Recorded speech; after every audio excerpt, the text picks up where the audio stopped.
Bago tayo magsimula sa content natin para sa ngayong araw na to, para sa mga maraming katanungan dyan or sa mga nagko-comment na hindi ko napapansin kaagad-agad yung mga comment ninyo, pwede naman ninyong puntahan yung playlist ko dito, as in nakaseparate naman yan, playlist by playlist. Halimbawa na lang tungkol sa printer na Epson 5290, yung katanungan nyo, puntahan nyo lang yung playlist ko, baka sakaling nandito na yung kasagutan sa mga tanong nyo or sa mga kino-comment nyo. Para hindi kayo mahirapan pa na mag-antay, ayan yung ginawa ko, sinet ko na siya playlist by playlist. At para sa mga maghahanap naman ng mga printer or kaya mga materials, pwede ninyong i-click etong store. Nakalagay na dito yung mga usually na ginagamit ko for printing business. Nandyan na lahat, at kung meron kayong gustong ipa-add na mga materials or equipment, i-message nyo lang ako sa ating Facebook page. Dahil sa YouTube Shopping, mga tropa ko, eto ay bago nilang features dito sa YouTube. Pwede kayong bumili dito at mapupunta kayo sa link sa Shopee or sa Lazada, and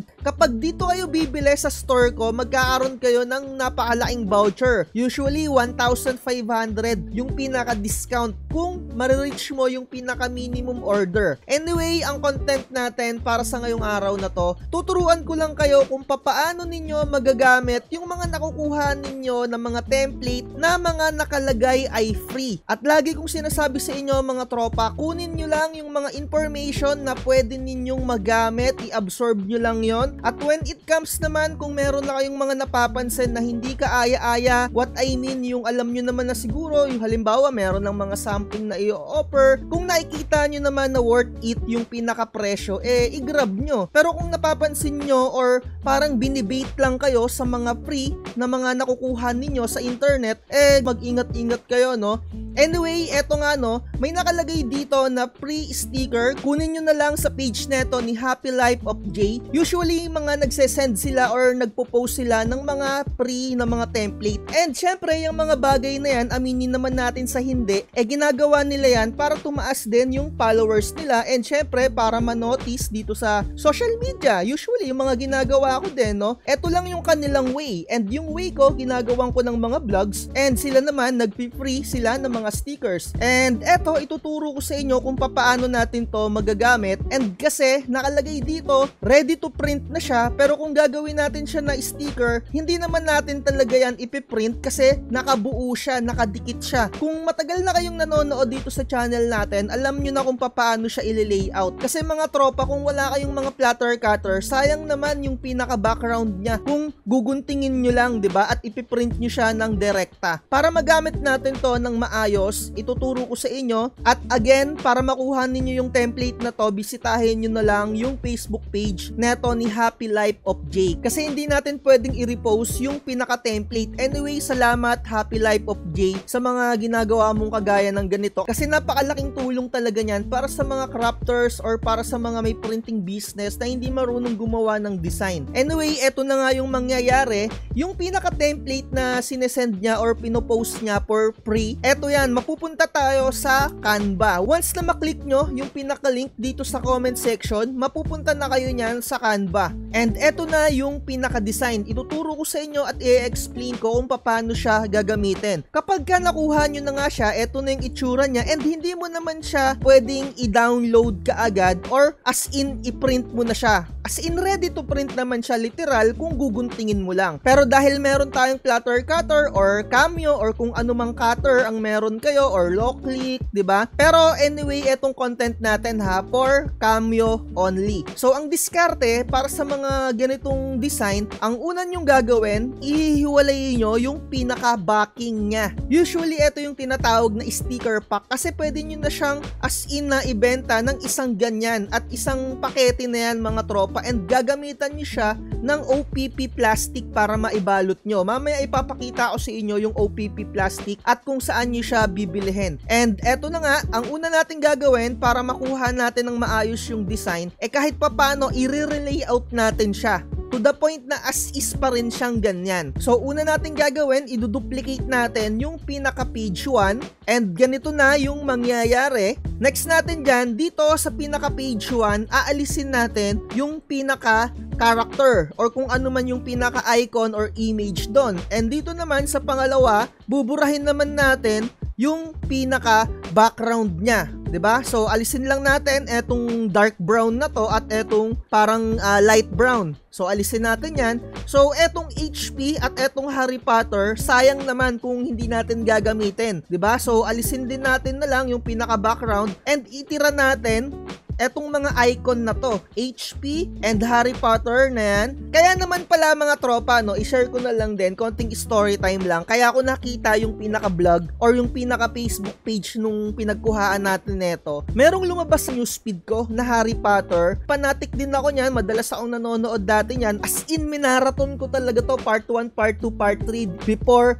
And nakita ko na i-recreate nila, merong parang TV series na yung mangyayari. And syempre, bago na rin yung gaganap as Harry Potter. Kaya naman, dun sa pinaka-newsfeed ko, bumuhos yung mga tungkol sa Harry Potter na mga details. And syempre, nasa printing business tayo, biglang lumabas yung pinaka-page na itong pinagkuhaan natin. 'Di ba? Ganyan nangyayari sa mga social media natin. Ganyan nag-works yan. Kumbaga kung ano yung usually na sinesearch mo, and kalaunan, ayun na yung mangyayari sa newsfeed mo, lalabas na yung mga usual na sinearch mo na about Harry Potter. 'Di ba? Kaya ako nakita talaga to. Anyway, nandito na nga tayo, no? Ihiwalay natin. So, eto yung magiging backing niya. Pwede na natin niyang i-download. Pero eto, buburahin natin din tong Harry Potter HP na yan. 'Di ba? So, download natin to. Ang gagawin natin dito, page 1 lang muna kasi para hindi humaba yung vlogs natin.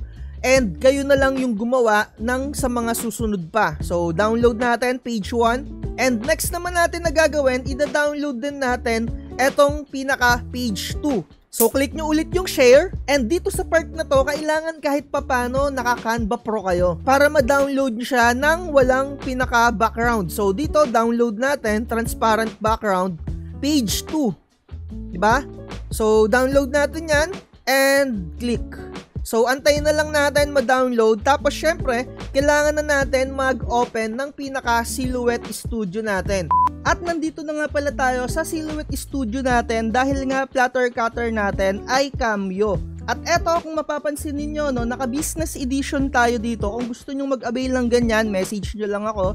Anyway, ang pinagkaiba lang naman ng business edition, marami siyang tools kung ikukumpara ninyo sa standard edition. Anyway, ganito na yung gagawin natin. Kapag kabukas ninyo netong Silhouette, Control P ang pipindutin ninyo. Click nyo tong print. Tapos, click nyo yung pinaka-printer ninyo. Ayusin nyo yan into A4. Ganito lagi yung pinakaunang setup na gagawin ninyo. Kasi minsan, letter yung masi-setup ninyo dito, hindi yan magpapantay kapag ka magka-cut na kayo. So, dito sa paper type, Epson Matte, and standard lang yung gagawin ko dito. Nasa sa inyo kung i-click nyo yung high. Nasa sa inyo na yung pagko-color correct dito. Dahil etong tutorial natin ay pang plotting lang ng mga stickers. So, click nyo lang yung okay, tapos apply.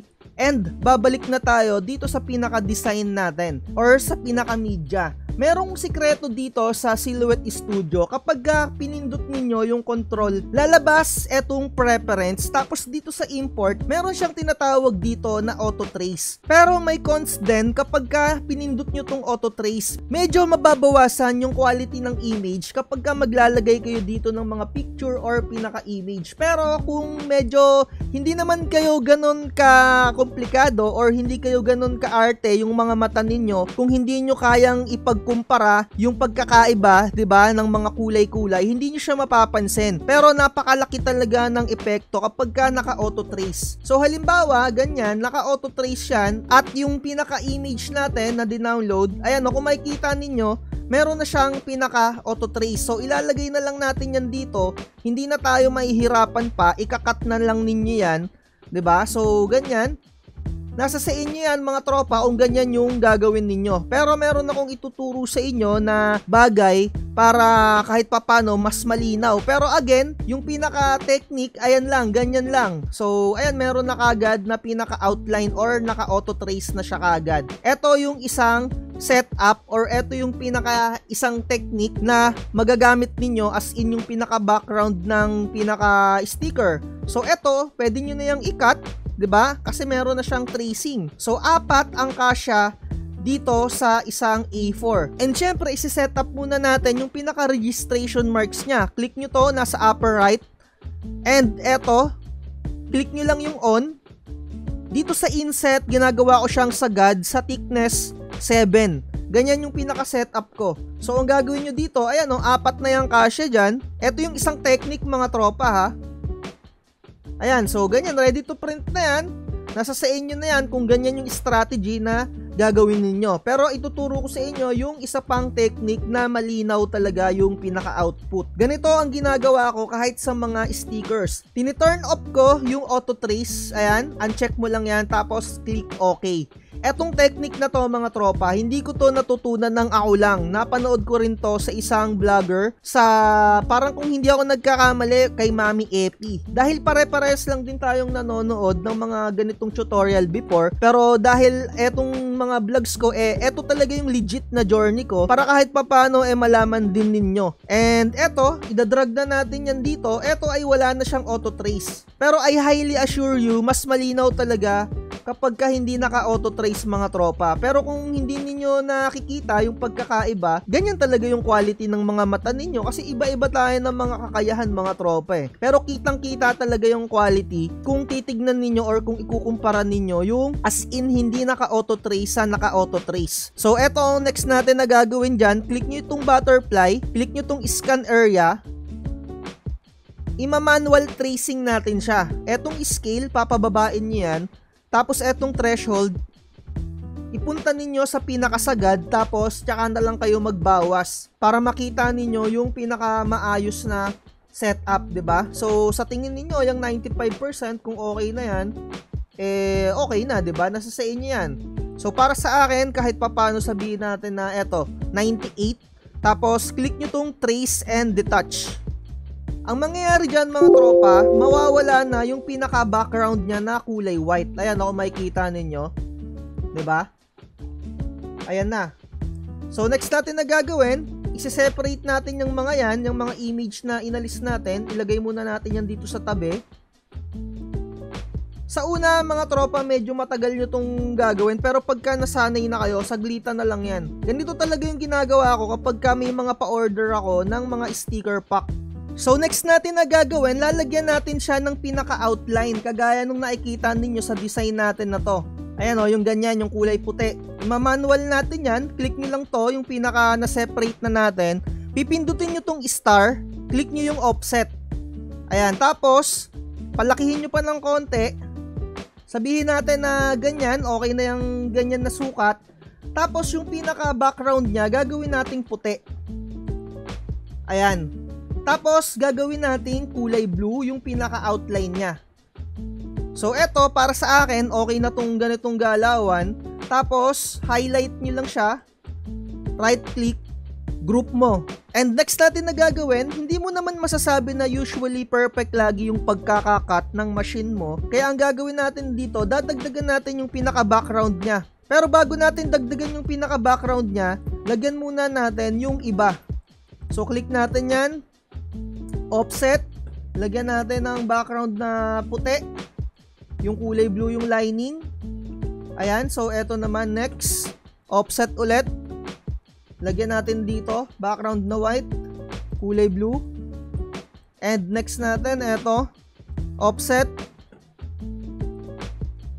background na white, kulay blue. Paulit-ulit lang. Nasa sa inyo kung sapat na yung ganyang pinaka-offset ha, kasi para sa akin okay na yung konti lang kasi parang nababaduyan ako kung medyo sobrang lawak nung pagkakulay puti. Pero nasa sa inyo yan, nasa taste ninyo yan. So kung gusto nyo pang dagdagan yung pinaka-distance nya, click nyo lang yung up. 'Di ba? So kung okay na sa inyo yung ganyan, again, lagyan nyo ng kulay white na background and eto, gawin yung kulay blue yung lining. So next natin, eto, ganun lang ulit. So kung gusto nyo pang dagdagan, 40. Lagyan nyo ng background na puti, kulay blue. So kung nakikita ninyo na nakakatamad yung ganito, itry na lang ninyo yung naka-auto trace kung okay na para sa inyo yun, 'di ba? And para sa akin, mas maganda talaga yung ganitong pinaka-setup. So kapag ganyan na, next natin na gagawin, i-group nyo siya. Highlight nyo, group, highlight, group, highlight, group nyo ulit. Ayan, paulit-ulit lang. Group. Ayan. So, pwede na natin itong ilagay dito. Pero ang gusto ko pang sabihin sa inyo, pwede pa kayong maglagay ng another offset.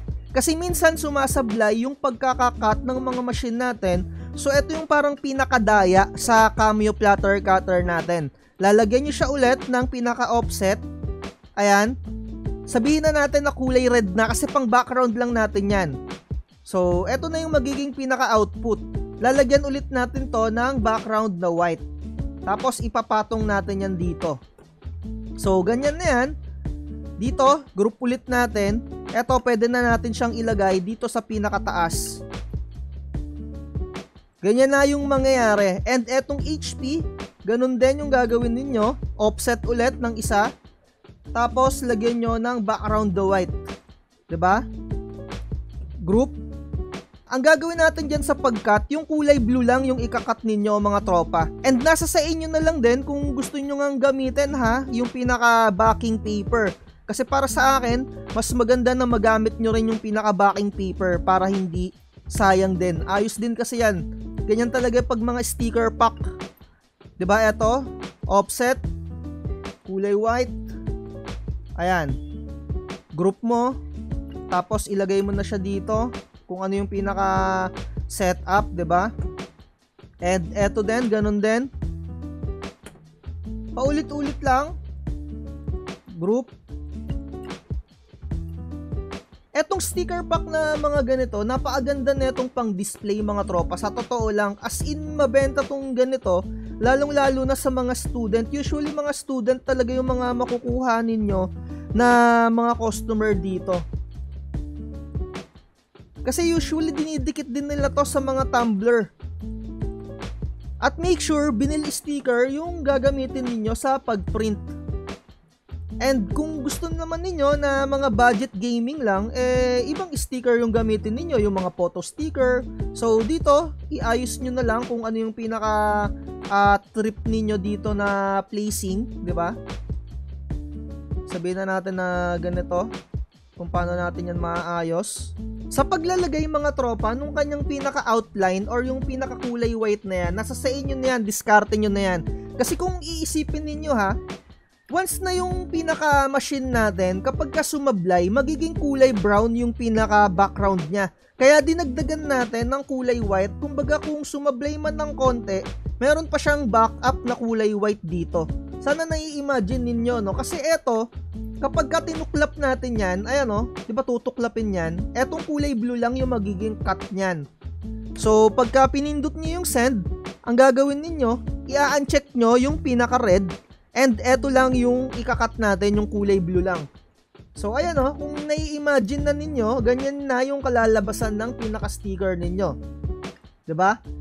So eto, pwedeng magamit pa yung Harry Potter. And eto yung HP. Ayan o, kung nai-imagine nyo na, kung makakat na ng pinaka-machine ninyo, ayan lang yung matutuklap yung kulay blue. Ayan. And when it comes naman dito sa pinaka-backing niya, kahit na hindi na ninyo i-machine yan, kahit i-manual cutter nyo na lang yan. 'Di ba? So, ganyan lang yung gagawin nyo, tapos i-group nyo na siya. So, pwede na kayo mag-print dito ng 4. Pagkasyahin nyo na lang dyan. As in, kasya naman yan eh. Ayan o. 'Di ba? So, eto. Ayan, pwede na kayong mag-print nyan. At ang bentahan mga tropa, usually ng mga ganito, pwede itong 25, di ba? Or 35. 35 times 4, do the math, di ba? Papasok din ng 140. And wag nyo itong ibebenta ng sa tingin ko na 25 pesos lang. Para sa akin, no, ang pinakamagandang bentahan ng ganito, ng ganitong karami ha, 35 to 50 pesos. Ayan. So, ganyan lang yan, ipiprint nyo na siya. And ituturo ko rin kung ano yung ginagamit ng mga panglagay niyan sa plastic, no? Ito, OPP plastic. Ayan, yung mga ganito. Hanapin nyo na lang yung pinakasukat and syempre, yung pinakasukat ng box niyan, 4.5 inches by 3.6, diba? Yung width niya, yung lapad niya 3.6 and yung height niya 4.5. Hanap lang kayo dito ng eksakto or yung medyo as in maluwag-luwag, no? So eto 4x6 mga tropa, sa tingin ko kasya na to. 4 yung lapad niya and 6 yung pinaka-height niyan. So, ganun lang kadali yung diskarte sa pagle-layout dito sa Silhouette Studio. And sa mga marunong nang mag-layout, good for you. Etong tutorial na to para sa kahit papano beginner. Kasi mga tropa, napakarami kong nakikita na mga nagbibigay ng mga free na mga ganitong elements. Sayang naman din kung hindi ninyo papakinabangan. Kaya nga lagi ko sinasabi sa inyo, kung meron kayong makukuha na mga information or mga ganitong template na free, sagad-sagadin na ninyo kasi makakatulong yan sa printing business ninyo. And sana nakuha ninyo yung diskarte para magamit ninyo pa rin yung pinaka-backing. Nasa sa inyo mga tropa ha, kung yung mismong design ay yun yung mismong gagamitin ninyo, or pwede ninyong i-recreate yung pinaka-background para mas pagandahin pa ninyo yung background. Kasi para sa akin, yung mga gantong background parang hindi ko masyado taste. Pero yung elements, etong pinaka-image na to, swak na swak yan. So, i-recreate nyo na lang yung background kung hindi pasok sa inyo yung panglasa ninyo dito, di ba? Nasa diskarte na ninyo yan kung papaano yung gagawin ninyo. At least na ituro ko sa inyo kung papaano natin siya mailalapat or mali-layout dito sa Silhouette Studio. So, again, hindi ko pagmamay-ari yung layout na ganito. Kunin nyo na lang yan doon sa pinaka-page kay Happy Life of Jay. Napakarami rin ng mga binibigay doon na free, and sa aminin naman natin sa hindi, isa yan sa mga strategy din para tumaas din yung followers. And syempre, kung nagbebenta ka rin ng mga template, napakalaking panghahatak din yan kasi good din yung mga ganyang galawan, di ba? So, kanya-kanya naman tayo ng mga diskarte. Again, salamat pa rin kay Jay para dito sa design na to kasi nagandahan talaga ako. Trip ko yung mga ganito, yung mga Harry Potter na ganyan. So sa tingin ko dito na natin tapusin yung vlogs natin. Like, share, and subscribe, at lagi ko sinasabi, wag na wag magpapauto. Bye-bye. Huwag kang magpapauto, mag-isip ka sa pilian. Sa laro ng buhay, dama ang tampuhan. Di lahat ng nagpa-hype siguradong totoo. Sariling landas hanapin mo sa